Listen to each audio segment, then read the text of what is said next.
Yo, YouTube, what's up with your boy, Sports and Fitness Rants? I'm back, guys. Click that like button. Subscribe to my channel. What's up, y'all? Welcome back, guys. Welcome back. Got another great video for you guys today. As usual, you guys know the deal on this channel. It's all about the facts on this channel. It's all about stopping the narratives, stopping these lies, right? Stopping these people from rewriting the history.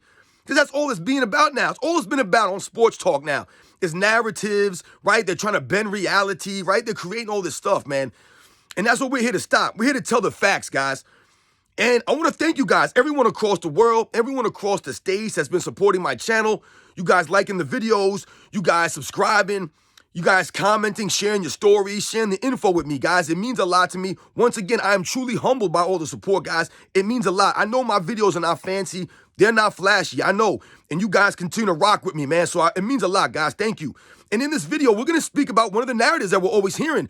And for some reason, LeBron James gets celebrated for losing. He's celebrated for losing, right? We talked about him being celebrated for stats. Now he's being celebrated for losing. In this video, we're going to talk about that. And you guys know what to do, man. Turn the volume all the way up. Hit that play button. Remember, these videos are for educational purposes. And let's roll. So, yes, guys, I'm not in my car today. As you can see, I got a little bit different of a background here. It's the same stuff, though, guys. It's the same videos. You know the deal, man. I'm still bringing it.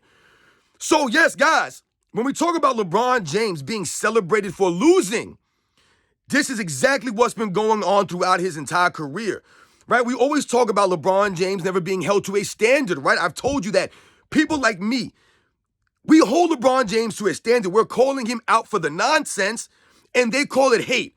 Oh, man, your channel's all hate on LeBron. You're just hating. All they can say is hate, but they can't give you any reasons why you're hating. They can't tell you how you're hating. They just say you're hating because you're telling the facts. And oftentimes the facts do not put LeBron James, right, in a good light. They don't, right? When we talk about the flopping and the walking off the court and the pointing at teammates and the standing around on defense, when we talk about all these things, that's on the video footage. That's not me and other people making this stuff up. We're not photoshopping these videos. This is what LeBron James is doing, right? Eating on the bench, right on the side, in clothes. He's doing these things, and we're calling him out for it, and they don't like it. But LeBron James has always been celebrated for losing. He's the only superstar in the history of the game, in the history of sports, that I've ever seen that's supposed to be this all-time great player, which he is. But he's not held to the same standard as all-time great players. So they celebrate him for losing. They make excuses for his losing all the time, right? Every one of LeBron James's finals loss, I've heard someone excuse on the mainstream media. Every single one, guys. Yes, even 2011, I've heard them excuse that loss. I've heard people blame it on Eric Spoelstra. I've heard people blame it on Dwayne Wade. I've heard people say it was because the Dallas Mavericks defense was so great and they were playing this zone that Michael Jordan wouldn't be able to score against that zone defense. These are the excuses that they've made up for this man to cover for his failures. And LeBron James always being celebrated for losing, right?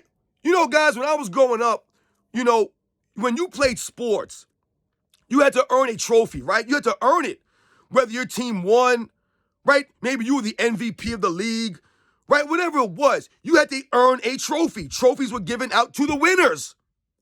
What do we always talk about with this generation? Participation trophies. We're always talking about that now because it wasn't a thing back in the day, right? You'll have things now they don't keep score now. Everyone's a winner. Everyone's a winner. Everyone gets a trophy. Those are called participation trophies. You get a trophy just for showing up, right? Whereas back in the day, you had to earn a trophy, right? You had to earn it. It wasn't just given. And with LeBron James, he's always being celebrated for participation, right? They'll talk about LeBron James going to 8 straight NBA finals. They'll celebrate that. And yes, that's an accomplishment in and of itself. But they hold that as if he won 8 straight NBA finals. That's how they often talk about it. Oh, LeBron James with the 8 straight finals. Your favorite player couldn't do that, right? They'll make it seem as if, like I said, he won those 8. But when you think about it, he went to 8 straight, right? But he only won 3 of them. So how is that impressive? Why are we celebrating him making it there but not winning? Because once again, in this era, right, this generation, they appreciate participation trophies. They celebrate this mediocrity. They don't celebrate LeBron James for winning. They celebrate him either way. It doesn't matter whether he wins or loses. He's still celebrated. You know, I've heard Nick Wright say something like LeBron James' 51-point performance in the NBA Finals in 2018. I've heard Nick Wright call that the greatest performance in NBA Finals history. The greatest performance in NBA Finals history? Not Elgin Baylor's 61 points against the legendary Boston Celtics in a game that they actually won. Elgin Baylor had 61 points, 22 rebounds in that game. Basically carrying the Lakers that game. Jerry West didn't have a great shooting night, right? No one else really did anything. The team as a whole, I believe, only shot like 38% from the field. But Elgin Baylor carried them offensively in that game over the Boston Celtics with guys like Sam Jones and Bill Russell and Bob Cousy and Tommy Heinsohn. So LeBron James, 51 points in a loss, Nick Wright will tell you is the greatest performance in NBA Finals history, right? In a loss. That was more impressive than Michael Jordan's 1993 performance. The entire 93 Finals, Michael Jordan averaged 41. But LeBron James' 51-point game in a loss is the most impressive thing in NBA Finals history. You see what I'm saying here, guys? They celebrate LeBron James' mediocrity. They celebrate his losing. He's always celebrated for losing because what will they point to? Oh, well, look who he was playing with. He wasn't playing with nobody here to carry these guys, right? It always goes back to his teammates, right? It always goes back to him not having any help. He's always got to carry people, right? Right? That never goes on LeBron James, the fact that he never gets the most out of his teammates. No, they don't blame it on him. The fact that he don't push these guys in practice and hold them to a standard, he's not even held to a standard. But the 51-point performance is the greatest of all time when he got swept out of there? I don't think that was that impressive. Couldn't win one game against that team, but James Harden, the Rockets, had that same team down 3-2. And people would tell you, yeah, well, James Harden had Chris Paul and this guy and that guy. And they try to make it again about the teammates and the lack of help. James Harden is a bum. He's proven himself to be a playoff choker, not a primetime performer, but even he was able to win 3 games against the Warriors that season. But LeBron James couldn't even get one. Because what did LeBron James do at the end of that game 1? That could have been one of the greatest finals performances in NBA's history. That 51 points, it could have been. But what did he do? At the end of that game, he decides to drop the ball up to George Hill instead of driving it to the lane and finishing strong. The man was having a game, but dropped it to George Hill. I already talked about this on this channel before. That was LeBron James in the clutch, and he ruined his performance with that kind of play. That's LeBron James, though, at the end of games. And then what does he continue to do? Go into overtime and pout and moan and do nothing in the overtime. The game was not over after regulation, but LeBron James mentally was gone, right? He wasn't a real leader, so he's on the bench sulking, acting like a little kid. But that's the greatest performance in NBA's history? You see what I'm saying, guys? He's celebrated for losing. Right? The man is, 4-6 in the NBA Finals, but somehow he's the greatest player of all time? Even though other guys have won at a high level. Like a Michael Jordan, like a Magic Johnson, like a Tim Duncan, like a Kobe Bryant, like a Bill Russell, right? All these guys have won more championships and they've lost less than LeBron James. And what will his fans always say? Oh, LeBron James ain't had no help. He was carrying these teams. He was carrying the Miami Heat. He was carrying them. They were carrying him in 2011. But once again, LeBron James not being held to a standard, right? And he gets celebrated for all the losing that he does.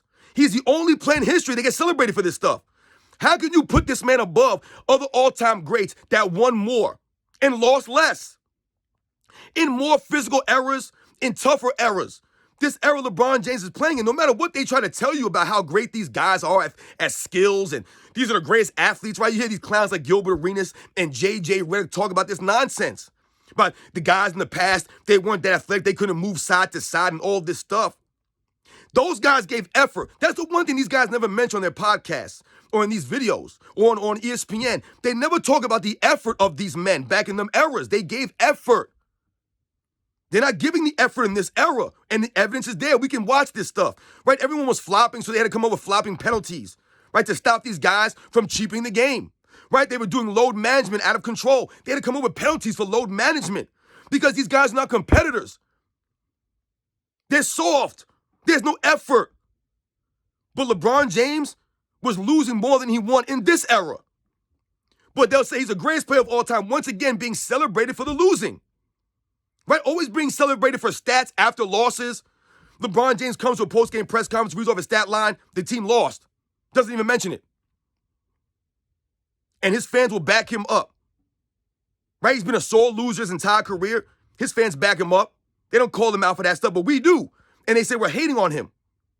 Once again, I challenge anyone that says I'm hating on LeBron James to make a video, call me out in the video. I'm here for it all. Make a video. Let's do this. We'll go back and forth. And you tell me where I lied about LeBron James' career. One time. Never lied about this man. The facts don't put him in a good light, oftentimes.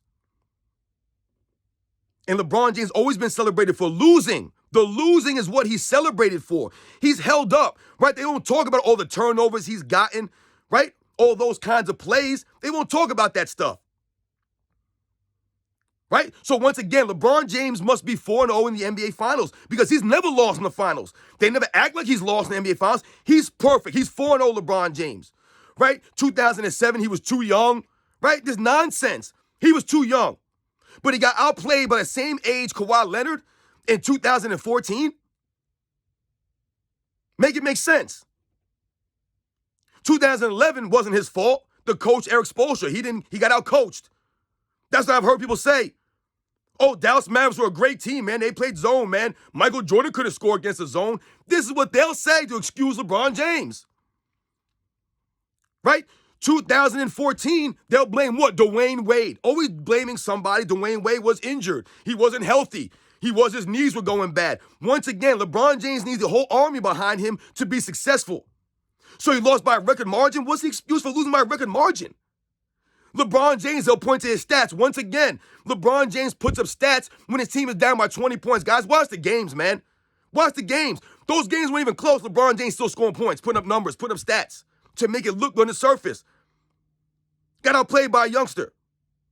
Right, 2015, I said the same thing. Oh, Kyrie Irving and Kevin Love were hurt. But it's the same Kyrie Irving that never gets any credit for 2016. The same Kevin Love that they'll tell you was a bum. That did nothing for LeBron James. But he was missing those guys in 2015. Matthew Dellavedova didn't step up. Timofey Mozgov didn't step up. Tristan Thompson. These other guys, they stepped up, man. They played their butts off. It was LeBron James that folded up at the end of those games in 2015. He wasn't the closer. But they don't blame him for the losing. Right? It don't matter. They celebrate his stats in the losing. Celebrated for losing. Right? The same thing goes again in 2017. Right? Oh, he's playing against a super team Warriors. How could LeBron James beat that team? He didn't have Kyrie Irving and Kevin Love and all these other guys. Once again, the problem was LeBron James was outplayed. So he puts up stats, right? And they'll celebrate LeBron James losing because he put up stats. Even though he was thoroughly outplayed by Kevin Durant, he was switching screens, ducking Kevin Durant every chance he could, having guys like Richard Jefferson guard him. Right? We've talked about this, man. That's ducking the challenge, man. Right? 2018, we just talked about. Same stuff, right? It's excused. And then he wins a championship in 2020. Right? The Miami players were all injured. No one ever talks about that. It's a double effect for LeBron James. Right? They make the excuses for him, but then when other teams can make the same excuses, they don't. LeBron James has always been celebrated for losing. Losing. Always been excused for losing. Never being held accountable, right? After the post-game press conferences, LeBron James don't take no blame. He makes excuses up, right? He comes to a post-game press conference wearing a cast, right? All this nonsense, reading off his stats. Oh, I'm averaging triple-double, so the man literally said that. I'm averaging triple-double. But you're losing, dude. You're getting beat down, but you're averaging triple-doubles. That's all that matters. Once again, LeBron James celebrated for losing. Celebrated for stats. This is the new era. This is the generation that we're in now. It don't matter whether you win or lose. It don't matter if you give effort on the defensive end consistently. None of that stuff matters. But the funny thing is, LeBron James hasn't won an MVP in 10 seasons since he was 28 years old, guys. So obviously he's not getting the hardware because he's not putting out the same effort on the court consistently. He's not. When's the last time he made an all-defensive team? Once again, LeBron James being celebrated for mediocrity, right? Only playing 55 games, and they'll celebrate LeBron James. Yo, he averaged 30 points a game, and no one else averaged that many points at that age. But dude, he played 50 games. And all he did was chuck up shots. He didn't play no defense. You show me another superstar in NBA's history that has rested more on defense than LeBron James to chuck up shots on offense. Find them. I don't know where they are. They're not in existence. No one's ever done this in NBA's history. No one's ever relaxed this much and stood around on defense as much as I've ever seen LeBron James do consistently. Just standing there. Right? Kyle Kuzma pushed him in the back. LeBron James standing with his hands on his hips. Mark Jackson calling him out on broadcast, saying you got to get back on D. Jeff Van Gundy. Right? But they never call him out on ESPN. They never play those videos. They never hold him accountable. They just celebrate this man. Hey, LeBron James averaged 30-point triple-double, man. Yep, they point the finger at everybody else. This LeBron James MO. And that's LeBron James fan club. All they can say is you're hating on LeBron James. They never give you any ways that you did hate on him, right? Because I've never hated on this man. They just love to use that word hate. Oh, I can't stand the hate of LeBron James out of control. No, what's out of control is how LeBron James is always being celebrated for losing. No one else was celebrated for losing. They didn't celebrate Jerry West being 1-8, and they never made excuses for him. Jerry West took on the chin like a man. LeBron James never done that. He's 4-6, and they act as if he's 4-0. They celebrate him just for going to the finals. Right? You talk about how weak the Eastern Conference was. You point those facts out. That's not hate. That's a facts. The Eastern Conference from about 2007 to about 2019 was weak. It was doo-doo. Who is he beating? When you point that stuff out, that goes to why he lost in the finals so much. There was no competition in the East to battle test them. None of his teams were battle tested. They won because they had the most talent. Right? We think about the Miami Heat. They should have won those. And they barely won too. Barely. You put Michael Jordan on that team, they go 4-0, guys. 4-0, no doubt about it. Easily 4-0. Easily. There's no defense to contain Michael Jordan. His offense was too well-rounded. Right? He had too much skill. Too many ways that he could score. He was a greater playmaker than LeBron James. The Spurs wouldn't know what to do with this man. They couldn't sag off him or throw some defense at him to confuse him. And he always elevated his teammates. LeBron James does not elevate his teammates. He does not. Which is why they must always celebrate his stats, right? And his mediocrity. But Michael Jordan, we celebrated him for winning, for being a winner. Right? We celebrate his other all-time greats for winning. Right? Wilt Chamberlain took a lot of heat when I was growing up, guys. A lot of people used to talk about Wilt Chamberlain and he was this mythical figure. All these numbers he put up, but it wasn't important. They never mentioned Wilt Chamberlain. People would always tell you it was Bill Russell was greater or Kareem Abdul-Jabbar because they were winners. We valued winning. Now, for me, I have Wilt Chamberlain very high in my rankings. You guys know that. I respect Wilt Chamberlain and what he was able to accomplish, how he did it. But at the same time, I understand people picking guys like Bill Russell or Kareem Abdul-Jabbar ahead of him. Even other guys like Magic and Bird, Michael Jordan, Kobe Bryant. I see this. They won more. LeBron James has lost more than he's won, but they're always celebrating him as if he's 6-4, not 4-6. Celebrated for mediocrity. Celebrated for losing. This is LeBron James, guys. You know the deal, man. I'll catch you guys on the next one.